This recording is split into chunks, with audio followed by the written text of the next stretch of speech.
Hey, what's up guys? Welcome to part 2 of building the Imperial Shipyards in Lego. And today is going to be a pretty big video because I've added in a lot of stuff since the last episode. And I know when you guys are going to see the new additions to this mock that you guys are probably going to be like, we didn't really do too much, or at least I feel like I didn't really do too much. But then again, considering on how massive this mock is, I feel like I did a lot. Because I'm looking at it right now and it's a good bit. I'm still in the same base plate that I was in last episode. I'm still not past that point, but I'm basically getting to the point where I can start on the next base plate. I've decided that the airfield part, I'm going to leave that kind of open until, I'm probably going to finalize that last. Probably going to do that last because it's going to take a long time to do it. And I'd rather just knock that out in one go. So technically all the base plates aren't going to be fully done, but yeah, they'll be close to it. Yeah guys, without further ado, let's go ahead and head into the newest additions to this mock. Alright guys, so starting this thing off, of course we got the Star Destroyer here looking all fancy and pretty. This is going to be sitting there for quite a while and probably not going to move. So yeah, got that in. But this is the second part. This is the kind of additions that I've added into. So this is what I meant by there not being a lot of stuff added into this mock, or this section at least.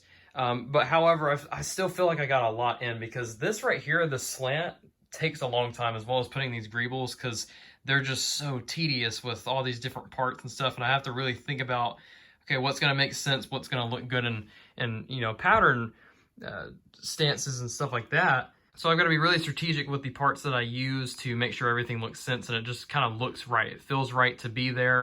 One thing that I am trying to do is add in some color. So as you can see there, I've added in like some sand green, or yellow, and this yellow is going to run all the way down, by the way, and that yellow is supposed to represent kind of like a marking for the captain of the Star Destroyer to, you know, get some bright colors to indicate, you know, hey, this is the side of the wall here, so be careful when you're taking off.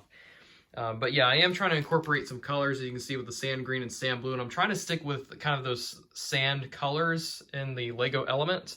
But I want to add color because, as most of you guys know, Imperial colors are very, very bland. It's like normally black or light bluish gray or dark bluish gray.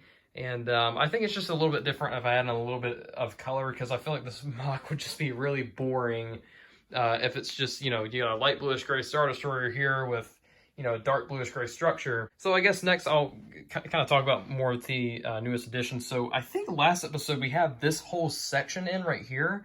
And I had this kind of front part done, but this, I kind of ran it along, and this time I'm using trans-clear tile. So I ran that along. I did add in another hanger from last part, as well as some just more greeble parts on the side of the wall. But this is really the biggest thing that I've added in, the kind of second slant. And this is obviously taking inspiration from the picture that I'm using now. This isn't an exact replica of the Republic Navy base that I'm making. It's just I'm using inspiration from it. So it doesn't necessarily mean that this is the same Navy base or that it's on Coruscant or something. It's just kind of a random shipyard, really. Somebody said it still kind of looks like the Corellia shipyards, which I guess they're right. So, I mean, you can use your imagination what planet it's on. So I wouldn't say it's necessarily on Coruscant. It could be on Coruscant, but I am using inspiration from those pictures from the Navy base on Coruscant. Of course, here is a turbo laser. Now, this turbo laser is substantially massive in size compared to the Star Destroyer, but the reason being is because this turbo laser is designed to pretty much be big enough and hold the firepower to kind of take out a flagship of some sort if, you know, the rebel scum try to attack this this here Navy base. That's kind of what it's designed for, and that's why it's just massive in size. Because normally your normal turbo laser would not be that big. So I did add that in, and that is going to be up top. And I don't know how many I'm going to have. I know I'm going to have another one on this side. I will have another one here, but I'm not sure if I want to do more. Could put some more in the airfield maybe as like anti-aircraft guns or something like that. That would be cool. So I would say 4 at max maybe on this mock, but definitely guaranteed 2 turbo lasers is what I plan to do. Of course, up here, finally got the top of the surface in. Now, I do have some markings, and I'm going to explain these markings. So this basically here is serving as a kind of like a service road. It's kind of taking inspiration from what you would see at like airports and stuff. How you'd have like a service road that would go around like an airport. And that's kind of what that's supposed to be. It's supposed to be for, you know, service or utility type vehicles or cargo vehicles to go up and down those roads with speedy passage to kind of unload cargo. And that's going to lead me into my next thing. This right here, these are going to be scattered across all the way down, and these are supposed to be kind of areas where cargo crates are supposed to be. And eventually what I want to do is I want to add a crane, or cranes rather, down the side, and those are going to be able to kind of pick up cargo in a main staging area and then move it into these areas, or maybe a vehicle will bring it into these areas. Now I might have the center a little bit different in the different markings, so I was thinking maybe with this kind of special dark blue tile going on here. By the way, these 3 1x4 tiles are from the Women of NASA set, if you're wondering and you want to use them yourself. That's what set they come out of. But anyways, I've done this before on Minban, and I actually think I used these tiles before. I was thinking about these maybe like representing that they're kind of like these areas are like for munition storage areas, and then I have like kind of more bland ones that are just kind of like food or other necessities and supplies for those storage areas. Now I did try to build kind of like Imperial cargo vehicles. One, for example, is the Rogue One tank, and that was not matching to scale at all, and I don't really know how I could scale it down even further because it was pretty small, but it was just very massive compared to this AT-AT. And hell, even this AT-AT is not even fully 100% to scale. It's almost there, but it's not 100% to scale, and that's the crazy thing about it. So I think what I'm going to do actually is I'm going to get these kind of AT-AT walkers, and I want to make them AT-ACTs, and they're going to be up here. The AT-ACTs are going to be up here, and they're going to be moving cargo up and down.